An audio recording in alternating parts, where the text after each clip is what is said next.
Letters to Saleem. Saleem Kunam Katut. By G. A. Parwez. Chapter 2. Our Religious Gatherings.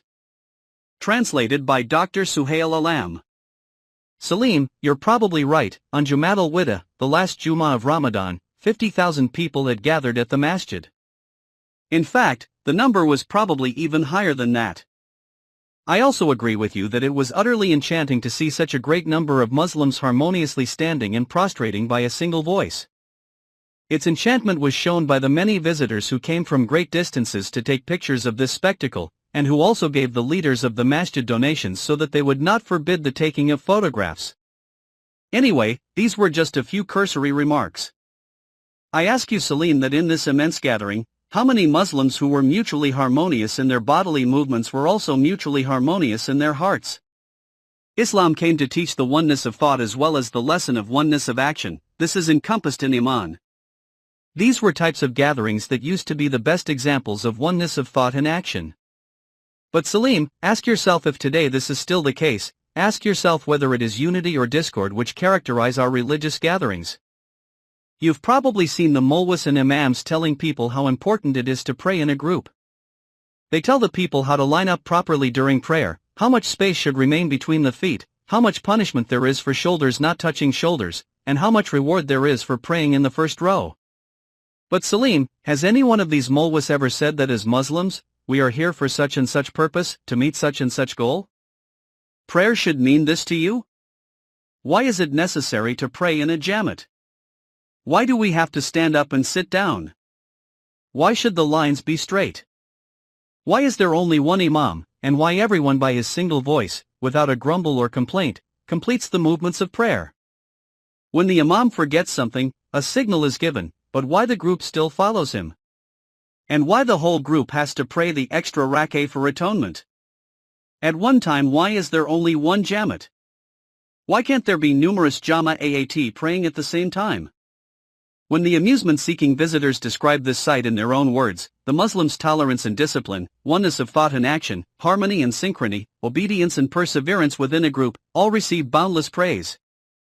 But I believe even they realize that these marvelous characteristics are limited only to the bodies of the Muslims, and that there is no impact upon their hearts. The spirit of prayer has been forgotten, and it remains nothing more than a mere ritual. Today, every nation is concentrating its efforts to bring together its citizens by creating within them a unity of thought and action, unanimity in their hearts and sights, and harmony in their movements and rest. That they, on the voice of their chosen imam, leader, will bow their heads and stand up.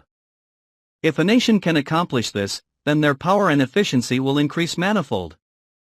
Many new doors of opportunity will be open to them. Now tell me, if all these things are in a nation, but no result can be derived from it, then if you do not call those actions spiritless and mere rituals without aim, what else would you call them? Nations are searching for rules and self-discipline, also that they can develop their own power to subdue weaker nations and obtain the supplies to quench their thirst. But in an Islamic nation all these things are established so that the hearts of its citizens become pure, that their souls receive nourishment, that they keep Allah's laws in front of them at all times, that their bowing is for Him and that their standing is for Him, that their power be utilized to help the weak, that their strength be used to uphold the rights of the helpless, that they from their iman and good works develop such power that they receive the blessing of victory and success in this world, and finally, that this success not be used to dominate others, but to establish Allah's system of rububiyyat in this world, that every person receives the essential nourishment that is his right. Saleem. Imagine what great psychological significance the last Jummah of Ramadan could hold for the achievement of these goals. For an entire month, the hearts and bodies of the servants of Allah are being transformed. For an entire month, they have been habituated to a rather simple, soldierly life. Their hearts are purified from evil and lust, and their sights are cleared of all types of pollution. For an appointed time, they have even controlled enjoyment of good and halal things, so they will not even glance in the direction of evil and haram things. After this, they are gathered in one area to receive rewards for their efforts. Through this training process, they have not only reinforced themselves, but have also become a collective, pieces of a whole. Obedience of the leader, centralism, selflessness, steadfastness to the group, oneness of action and thought, are all brought to life in a wondrous spectacle. The covenant of Allah has been renewed. Over and over, standing and sitting, in front of Allah, they bring forth in action that covenant. قل إن صلاتي ونسكي ومحياي ومماتي لله رب العالمين. Truly, my salat and all my various sincere actions, my life and death, are all for Allah, the perfect nourisher of the worlds. 6162. Saleem. Ask yourself if there is anything that could not be accomplished by this gathering of individuals embracing transformation of themselves for a single, higher purpose. But after pondering about this assembly of believers, examine once again their prayers. Not even the entire prayer, but just a portion of it.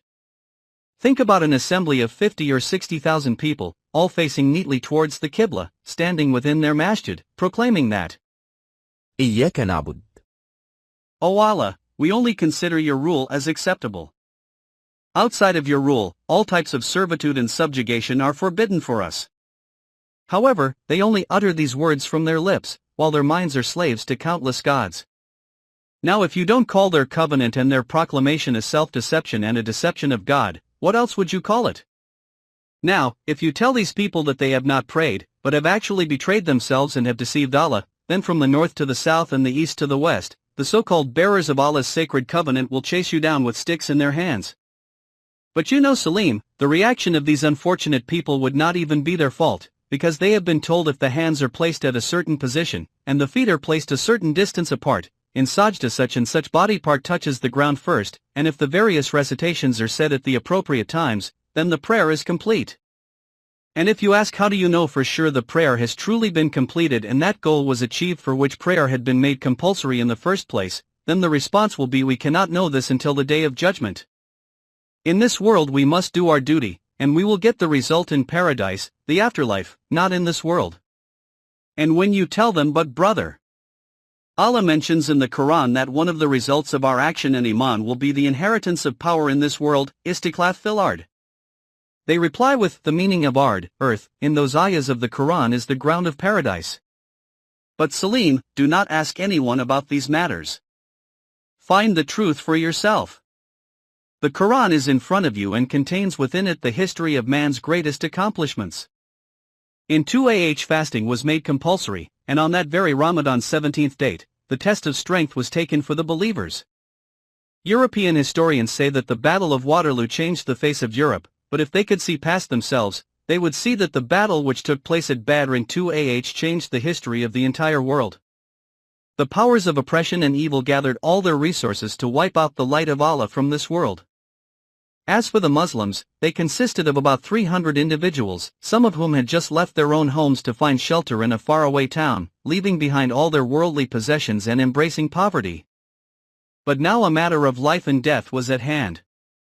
Actually, it was a battle between good and evil itself. What had these fasting people done?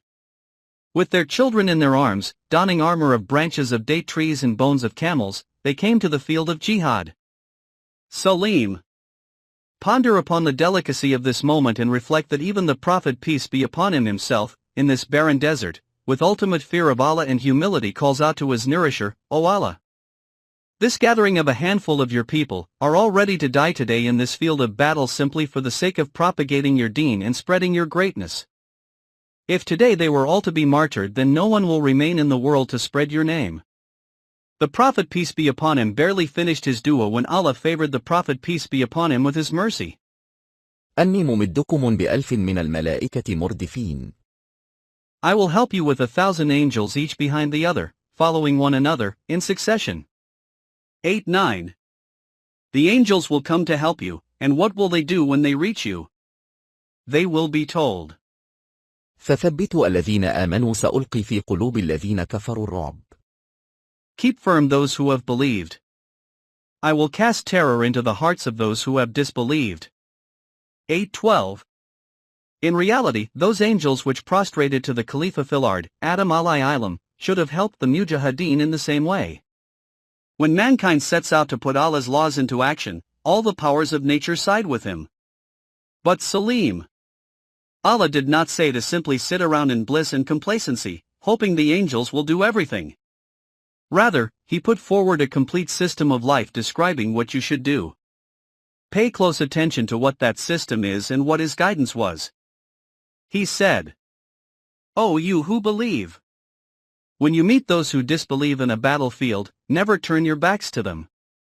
And whoever turns his back to them on such a day, unless it be a stratagem of war, or to retreat to a troop of his own, he indeed has drawn upon himself wrath from Allah. 8:15-16. Saleem. Do you hear what type of Muslims are being addressed?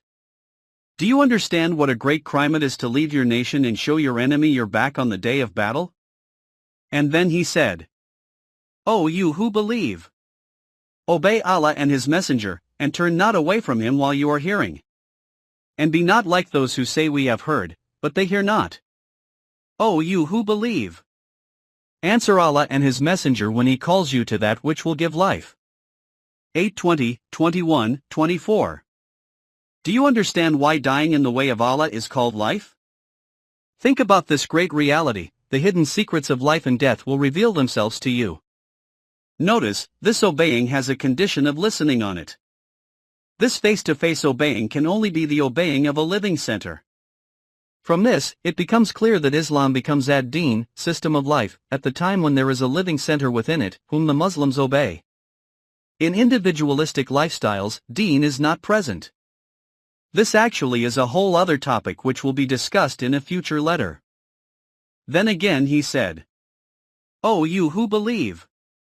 When you meet an enemy force, take a firm stand against them and remember the name of Allah much both with tongue and mind, so that you may be successful. And obey Allah and His Messenger, and do not dispute with one another lest you lose courage and your strength depart, and be patient. Surely Allah is with those who are patient. 8:45-46. Saleem. Do you hear what the guidance is? This is the message of life. This is the spirit of Islam. This is the real exposition of the expression of obedience of an obeying believer.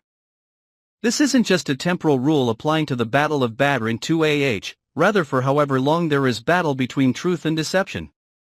For however long there is a confrontation between good and evil. For however long the mischief of Abu Lahab confronts the light of the Prophet peace be upon him. Until that time, it will be the foundational constitution for all Muslims of the world. It is a guidance of action. It is for this guidance that the fasting of Ramadan and Jum'at al-Wida exist. Saleem. Now you decide for yourself if those 300 Muslims were the ones whose fasting and praying produced the desired results, or those 60 or 70,000 Muslims' ritualistic gathering in which no one even had any care or attention of a spirit or purpose. So my brother, why do you remain so naive? Can't you even understand that the blank shots fired for display by a parading army, despite the thunderous booms and wisps of smoke, cannot break down the walls of a fort? In regards to Eid, I told you last year that it was an Islamic celebration in honor of the revelation of the Quran. Think about the various celebrations and festivities of this world. They will either be for the memory of some person, event, or festivities for the sights and wonders of nature. But mankind's memories and souvenirs can be wiped away. Worldly occurrences can be forgotten. The pages of history can be lost. Solid trees engraved with tales could be enclosed in great mountains but still be destroyed by the hands of time and nature. However, God's first and primary message will always remain safely recorded in the pages of the Quran. They can never be eradicated because He Himself has taken responsibility for its preservation, who is alive and can never die, who is unwavering and can never end. He is ever continuing and His message is also ever continuing.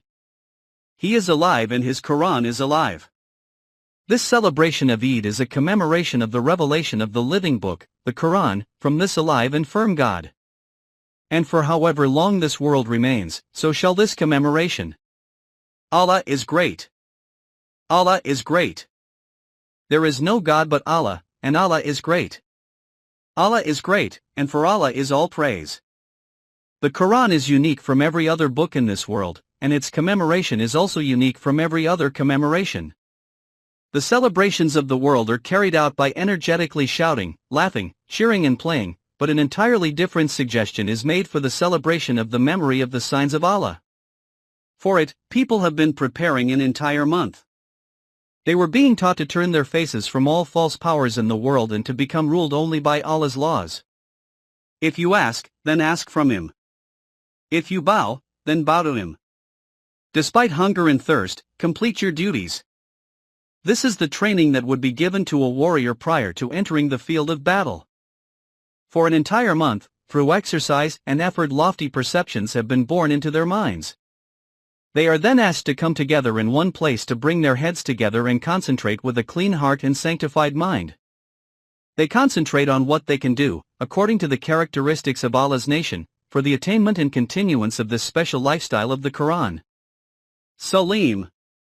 Islam is not a religion preaching monasticism or asceticism. Islam does not teach one to give up on worldly things, to despise elegance and beauty, to become fed up with laughter and happiness to the point of becoming strict and testy. One is not transgressing Islam by wearing nice clothes, cooking delicious food, giving presents to friends, providing your children with toys for their joy and happiness. In the same way that Islam brings the laws of Allah as guidance to us in the troubled times of mankind, and in luxurious and joyous times, it does not forget the poor and needy. But keep in mind, Saleem, the existence of the poor and the needy should only be temporary, until the time when Allah's system of Rabubiyyah, perfect nourishment, is fully established. No poor and no needy people can remain after the system is in effect. Because of this, the rules and laws concerning the poor and needy are restricted only to that transitory phase in the establishment of Islam as a living deen. Saleem, do you know what the status of the Muslim nation is? To perceive this, do not simply observe this gathering of Muslims in front of you with, smiling complacently, donning their new clothes. To perceive this, go and look at the world from which these Muslims have stepped out of. Count how many houses there are in which the jars and pitchers remain upside down for lack of flour to fill them. Look at how spiders have spun their webs on the stoves, as there has been no fire in them for days. Look at how many women cannot get out of their house even for desperate needs because there is no sheet to cover themselves with. Look at how many elderly and children have to huddle around a bonfire during the cold nights because they have no blankets to keep themselves warm. Look at how many young men and women are taken by an early death because there was not enough money for their medicines. Look at the frightening sights of cold, hunger, poverty and devastation and then perceive what the status of the nation is. If there remains in your chest a heart, and in your heart any spark of feeling, then think whether today's celebration is of joy or of devastation. Saleem, I understand that on a joyous occasion, bringing up problems and difficulties is considered ominous, but in the period in which we live in today, seeing this happiness as true happiness is simply self-deception. This is the condition of the nation.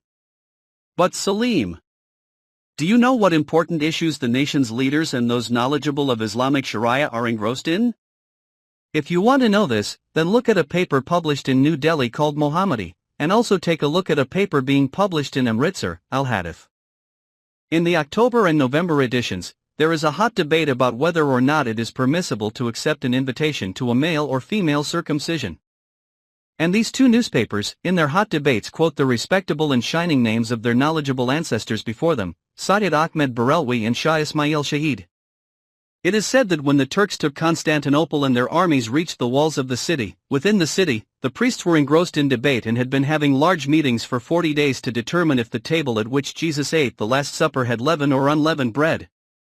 Muslims read about this incident and cannot help but laugh and snicker at this ridiculous situation, but they do not realize what is going on in their own house.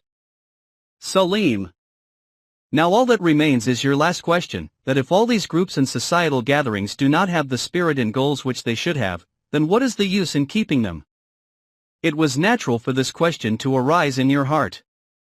my friend. The first point is that these rituals, having lost their spirit and intended goals, have become signs of our nation. If those rituals are not harmful and do not contradict the principles of the Quran, then it is good to keep them. To a limit, they also help establish a society.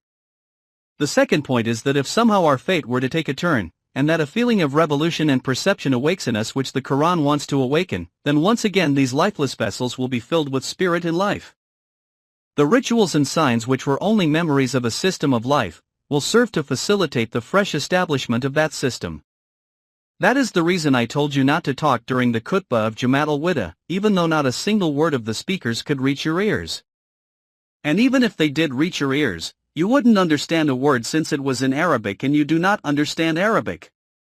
And even if you did understand, then you would not find any current issue or problem within it. The khutbahs are mainly concerned with the rules of Sharia and its rewards in the hereafter. Understanding and reflection have no place in it. But why in such a large gathering was a loudspeaker not used? Don't ask me, ask those respected mulwas who consider the use of a telephone to transport one's voice as permissible, but consider it haram if the imam uses a loudspeaker to allow the audience to hear his words. And do you know by what means our respected muftis, passers of fatwas, legal injunctions, can declare this? In determining this, it was first necessary to find out this device's nature and whether or not the sound that it transmits is the true voice of the speaker or of someone else. Now listen carefully how this careful assessment took place. A mufti from our illustrious religious center, Darul Uloom of Deoband, has published a collection of fatwas within which he declares the use of this device as haram. He mentions an inquiry made to a high school science teacher from Alexander High School located in Bhopal, Mr. Brijnan Lal, in page 20 of his letter. The teacher said, because of the involvement of the force of electricity, I at least hesitate in accepting that it is indeed the same voice. But because of lack of evidence, I cannot altogether deny it either. These are means to find the truth for our respected muftis. These are the honorable men claiming to be the successors of those ancestors, regarding whom the Quran has said, وَسَخَّرَ لَكُم مَا فِي السَّمَاوَاتِ وَمَا فِي الْأَرْضِ جَمِيعًا مِّنْهُ. And he has subjected to you all that is in the heavens and that is in the earth. 45:13. Now Saleem, you can understand for yourself where the Quran wants to take us, and where we are.